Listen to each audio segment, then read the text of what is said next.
Welcome back to A to Z here on Locked On Sports Atlanta, free on YouTube, wherever you get your podcasts. Locked On Sports Atlanta. That's us on Twitter at Locked On ATL. I'm at Mark Zinno, MarkZinno. Final segment of the show here on Tuesday, and we will relax and woosah. We're going to have a little fun here with the AP Top 25. But first, we got to hand out a shovel of wisdom. Brace yourselves, because it's time for the shovel of wisdom.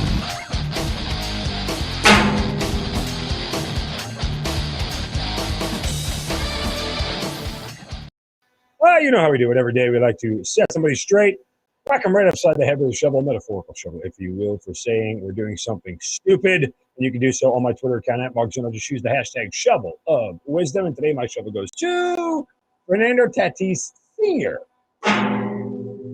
You probably know by now, Fernando Tatis Jr. been suspended by Major League Baseball, 80-game suspension after testing positive for clostebol. Close to ball, however you pronounce it, which is a banned substance. And no matter what happens, there's only one right stance to take when you are a professional athlete and you come up hot on a performance-enhancing drug test. There's only one stance to take. I'm sorry. Period. End sentence. Shut up and move on. That's it. Because in reality, no one really cares anymore, and we're not surprised that people do this stuff. That said, genuinely on the level, what happened to Fernando Tatis Jr. seems like it could happen, and it could be a thing. But that doesn't excuse what it doesn't get you out of the positive test. So the long story short is that apparently Ronald Tatis Jr. Got ringworm on the side of his neck, and the photo of this was previously posted on his mother's Instagram page, and he used Trophabol to treat the ringworm. This medication, by the way, not sold in the United States, is a spray that is used to treat skin conditions, scars, burns. Okay. The label lists clostebol on it, an anabolic steroid, the one that he tested positive for. So, one, if you're going to use drugs that are not from America, and you have access to some of the best medical people in the world as a professional athlete, you might want to hand them over the bottle and go, can I use this? Send them a screenshot. FaceTime them. Google Meet them. Zoom call. I don't care. Go, hey, you see this? Is this good for me to use? Where'd you get it? Oh, I don't know, Mexico. Yeah, let's go with no. Let's just start with no. Let's not use drugs from Mexico. The problem is that other players have been suspended. Exact same thing. Clostebol, a derivative testosterone, is an anabolic steroid that's been banned by the World Anti-Doping Agency, WADA. D. Gordon and Freddie Galvis have previously been suspended for testing positive for this substance by MLB since the start of its drug testing program in 2003. So you've had other players who have tested positive for the same thing under the same guise that they didn't do it because allegedly it doesn't even help you get strong in that way. It's not a performance enhancer. It's not going to. Don't do this, Fernando Tatis Sr. Don't try and cover up bad decisions with worse excuses. Let it die. In 5 years, if Fernando Tatis is half the ball player you're claiming that he is, this will all be water under the bridge. If he never tests positive again the rest of his career, people will forget about it. The numbers will do the talking. You don't need to do any more of it. I mean, stop trying to excuse your way out of a bad decision. It never goes well. All right, before we get to the AP Top 25 here, first a word from our friends at Coffee AM, the best small batch coffee roaster in America. You guys hear me tell you about them every single day. Why? Because their coffee is amazing. It's how I start my morning. I get their K-Cups, pop them right in my Keurig, get myself some coffee from Kenya, Sumatra, Brazil, Tanzania, wherever you can think of. They get coffees from around the world, and they're so fresh because they're roasted and shipped in the same day or close to it. Only roast current crop specialty grade coffees, organic, fair trade, direct trade. It's all coming to you from Coffee AM.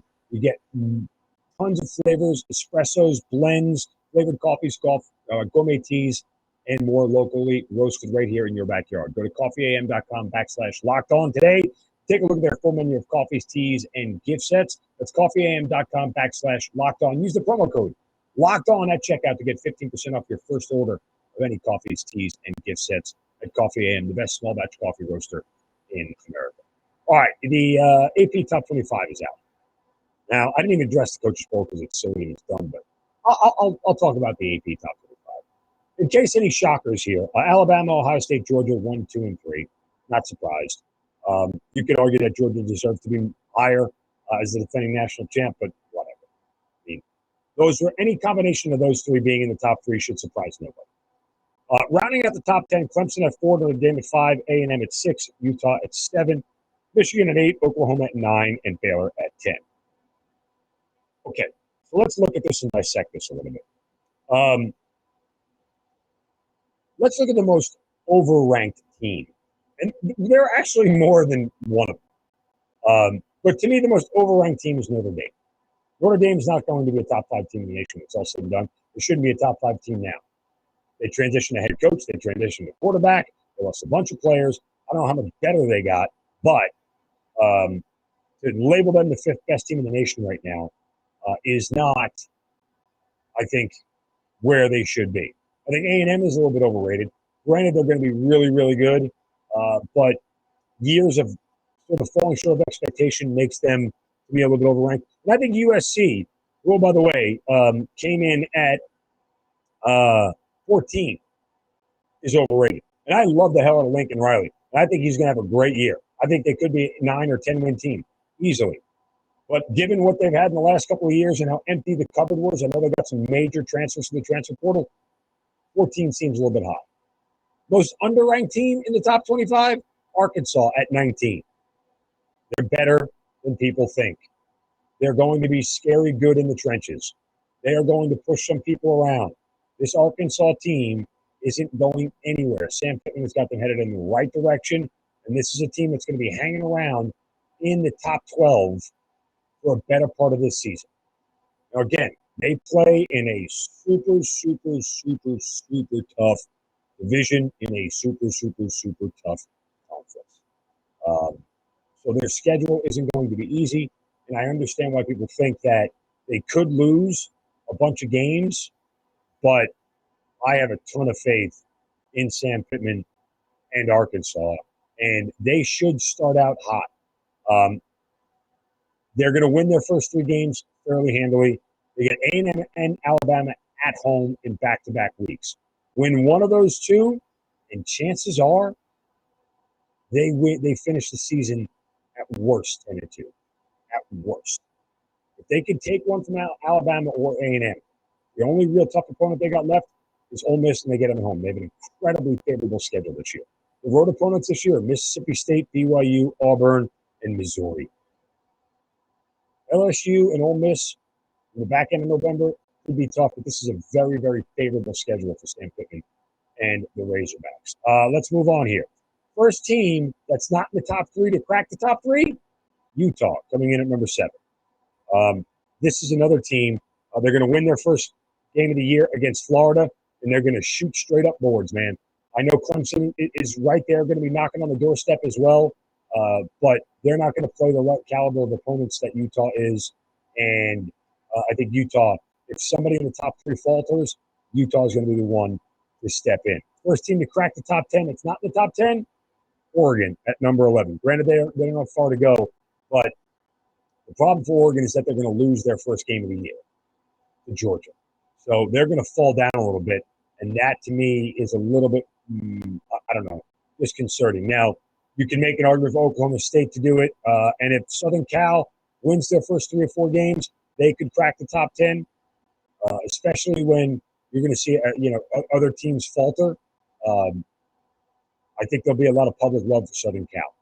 First team to fall out of the top 25, currently ranked in the top 25, Wake Forest at 22. And it's not because they're just at 22. It's because Sam Hartman is out indefinitely.